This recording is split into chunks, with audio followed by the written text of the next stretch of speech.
Hey, welcome back to Friday Thoughts from the Minivan. We got a guest with us today. Hi! This is Ellie. So here's the thought today. God is forever. Forever. That's a good reminder that anchors us in a week that's been big. Okay, many of you have been paying attention. If you're in the USA, this has been election week and it's been somewhat contentious and still undecided. And it's been a big week. For some, it's been overwhelming, and maybe rightly so. It matters who leads us and how they lead us. But in the middle of a big week, the reminder we need is that God is forever. So, it's also been a few other important days if you're a follower of Christ in the church calendar. It's been Reformation Day was a little less than a week ago, October 31st. That was the day that we remember that Martin Luther nailed those 95 theses on that church door, and that was his way of starting. God started the Protestant Reformation. It was a way that he drew the church kind of back to himself. It was also on November 1st, last Sunday, was All Saints Day, and that is the day that we remember all the women and men that were followers of Christ that went before us, that pointed us to Jesus, and we're kind of swept up into that big thing. So anyway, God is forever. Like, he's forever.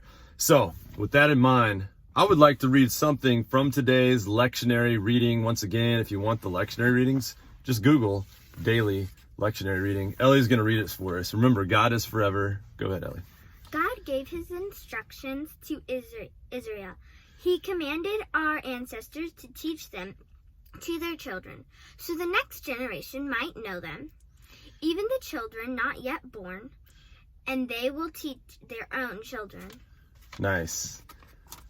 God gave his instructions to one generation, and the command, the whole reason that we're here, still here, and I'm making a video in 2020 and the church is still alive is because generation after generation, people, women and men of God have reminded their children and their children's children that God is forever. His faithfulness continues. So I'm reminded that in my own children. That's why I had Ellie come with us today. So we talked about this earlier. Ellie, what is something that you know to be true about Jesus in your life? That his love is unfailing. Yeah, his love is unfailing. Like, he's always faithful. Great is his faithfulness. So, friends, in all that we do, in the middle of a lot going on, and not dismissing that, like reason to be in tune with things like election results, reason to care for what happens with the leaders of our country and who those are. In the middle of deeply caring for that, remember this simple truth, but this truth that's kind of hard to cling to sometimes, and that is that God is forever. He is bigger. He has been around for generations and generations. There's never been a time when he's not been around. And this is the humbling truth. Long after you or I are gone from here, God will still be forever. His faithfulness will still continue. We will continue to share that truth to our children and our children's children. That is the thing that anchors us deeply. All right. Hey, thanks for being with us, Ellie. You're welcome.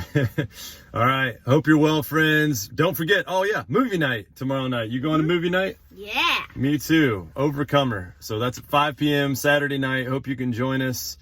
And we'll see you soon, friends. You are loved. Bye. Bye.